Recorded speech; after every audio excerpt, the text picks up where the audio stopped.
കേരളം ഭരണവും ഭരണ സംവിധാനവും. ഡേ 7. ഓംബുഡ്സ്മാൻ. തിരഞ്ഞെടുക്കപ്പെട്ട പ്രതിനിധികളായ ഉദ്യോഗസ്ഥന്മാരും തദ്ദേശ സ്വയംഭരണ സ്ഥാപനങ്ങളിലേക്ക് നേരിട്ടോ അല്ലാതെയോ നിയോഗിച്ചിട്ടുള്ളതും സ്ഥലം മാറ്റപ്പെട്ട ഉദ്യോഗസ്ഥന്മാരും ഭരണപരമായ കർത്തവ്യങ്ങൾ നിർവഹിക്കുമ്പോഴുണ്ടാവുന്ന അഴിമതി, ദുർഭരണം, ക്രമക്കേടുകൾ എന്നിവയിൽ ഇടപെട്ട് അന്വേഷണം നടത്തി തീർപ്പ് കൽപ്പിക്കാനും അത് നടപ്പിലാക്കാനുമാണ് ഓംബുഡ്സ്മാന്റെ ചുമതല. ഇത് സംസ്ഥാന തലത്തിൽ പ്രവർത്തിക്കുന്ന ഏകാംഗ അർദ്ധ ജുഡീഷ്യൽ സ്ഥാപനമാണ്. തിരുവനന്തപുരമാണ് ഓംബുഡ്സ്മാന്റെ ആസ്ഥാനമെങ്കിലും യുക്താനുസരണം സംസ്ഥാനത്ത് എവിടെയും ക്യാമ്പ് ചെയ്ത് കേസുകൾ കേൾക്കാനും സ്വമേധയാ കേസെടുക്കാനും ഓംബുഡ്സ്മാന് അധികാരമുണ്ട്.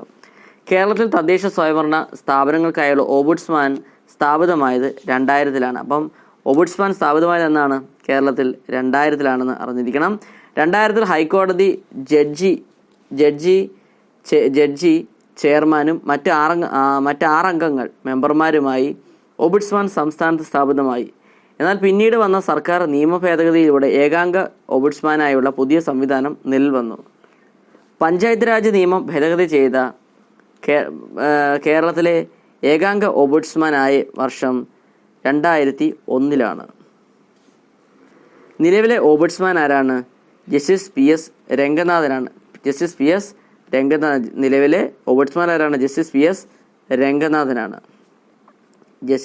രംഗനാഥനാണ് നിലവിലെ ഓംബുഡ്സ്മാൻ. ഓംബുഡ്സ്മാൻ എന്നത് അധികാരമുള്ള ഒരു അർദ്ധ ജുഡീഷ്യൽ ബോഡിയാണെന്നും കേരള ഓംബുഡ്സ്മാന്റെ ആസ്ഥാനം വരുന്ന എവിടെയാണ്? തിരുവനന്തപുരമാണെന്നും അറിഞ്ഞിരിക്കണം. അടുത്തത് സാമൂഹ്യ സാമ്പത്തിക വാണിജ്യ ആസൂത്രണ അടിസ്ഥാന വിവരങ്ങൾ നോക്കാം. സമൂഹത്തിലെ ദുർബല വിഭാഗങ്ങളുടെ ക്ഷേമം. കേരളത്തിലെ പട്ടികജാതി ജനസംഖ്യ 9.1%, കേരളത്തിലെ പട്ടികവർഗ ജനസംഖ്യ 1.45%, കേരളത്തിലെ പട്ടികജാതി സാക്ഷരത നിരക്ക് 88% ഉണ്ടെന്നും കേരളത്തിലെ പട്ടികവർഗ സാക്ഷരത നിരക്ക് 74.44% ഉണ്ടെന്ന് പറഞ്ഞിരിക്കണം. ഭൂരഹിതരായ പട്ടികജാതി കുടുംബങ്ങൾക്ക് ഭൂമി വാങ്ങുന്നതിനും സാമ്പത്തിക സഹായം നൽകുന്നതും സംസ്ഥാന സർക്കാരാണ്.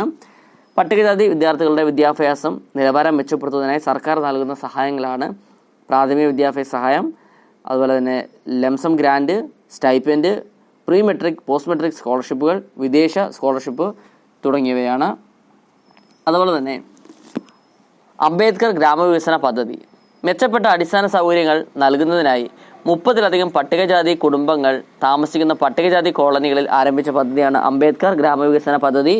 ഈ പദ്ധതി കോളനികളുടെ സമഗ്ര വികസനമാണ് ലക്ഷ്യമിടുന്നത്. അംബേദ്കർ ഗ്രാമവികസന പദ്ധതി. അടുത്തതാണ് വാത്സല്യ നിധി. പട്ടികജാതി പെൺകുട്ടികളുടെ സമഗ്ര വികസനത്തിനായി ആരംഭിച്ച ഇൻഷുറൻസ് ബന്ധിത സാമൂഹിക സുരക്ഷാ പദ്ധതിയാണ് വാത്സല്യ നിധി. പട്ടികജാതി വികസന വകുപ്പും അതുപോലെ തന്നെ LIC ഓഫ് ഇന്ത്യയും സംയുക്തമായാണ് ഈ പദ്ധതി നടപ്പിലാക്കുന്നത്. അത് വാത്സല്യ നിധി എന്ന പദ്ധതിയാണ്. അടുത്തയാണ് ഗോത്രജീവിക. പട്ടികവർഗക്കാരുടെ നൈപുണ്യ വികസനത്തിനായി പട്ടികവർഗ കമ്മീഷൻ വകുപ്പ് ഏറ്റെടുത്ത ശ്രദ്ധേയമായ പരിപാടിയാണ് ഗോത്രജീവിക. അടുത്തതാണ് മില്ലറ്റ് വില്ലേജ് പദ്ധതിയാണ്.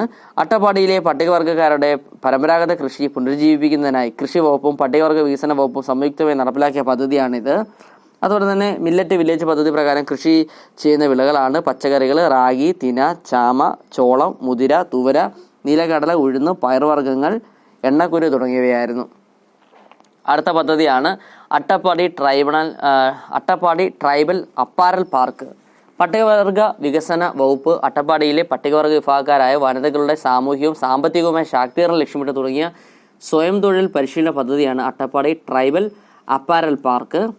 അടുത്തതാണ് കേരള ട്രൈബൽ പ്ലസ് ആണ്. മഹാത്മാഗാന്ധി ദേശീയ ഗ്രാമീണ തൊഴിലുറപ്പ് പദ്ധതി അനുസരിച്ച് സാധാരണയിൽ ലഭ്യമാകുന്ന 100 ദിവസത്തിന് ഉപരിയായി കേരളത്തിലെ എല്ലാ പട്ടികവർഗ കുടുംബങ്ങൾക്കും അധികമായി 100 തൊഴിൽ ദിനങ്ങൾ കൂടി ലഭ്യമാകുന്ന പദ്ധതിയാണ് കേരള ട്രൈബൽ പ്ലസ്.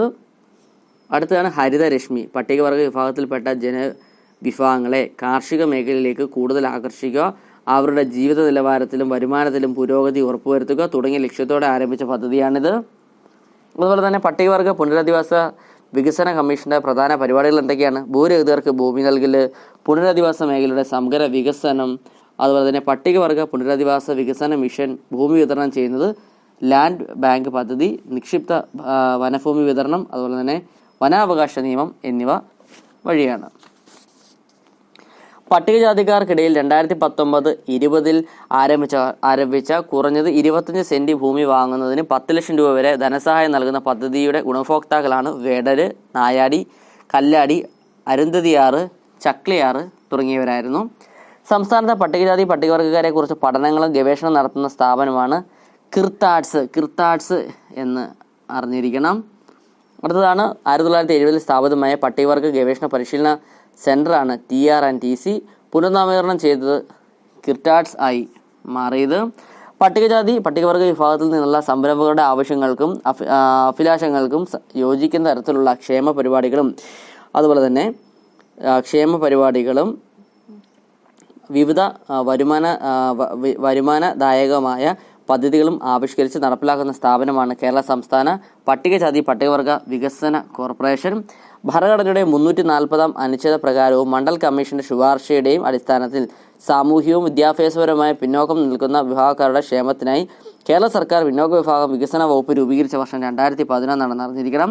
പട്ടികജാതി വിഭാഗങ്ങളിൽ നിന്നും മറ്റ് ശുപാർശ വിഭാഗങ്ങളിൽ നിന്നും ക്രിസ്ത്യൻ വിഭാഗത്തിലേക്ക് പരിവർത്തപ്പെട്ടവരുടെ സാമൂഹികവും വിദ്യാഭ്യാസപരവും സാംസ്കാരികവും സാമ്പത്തികവുമായ ഉന്നമനവും ലക്ഷ്യമിട്ട് രൂപീകരിച്ച സ്ഥാപനമാണ് കേരള സംസ്ഥാന പരിവർത്തിത ക്രൈസ്തവ ശുപാർശ വിഭാഗ വികസന കോർപ്പറേഷൻ 1980.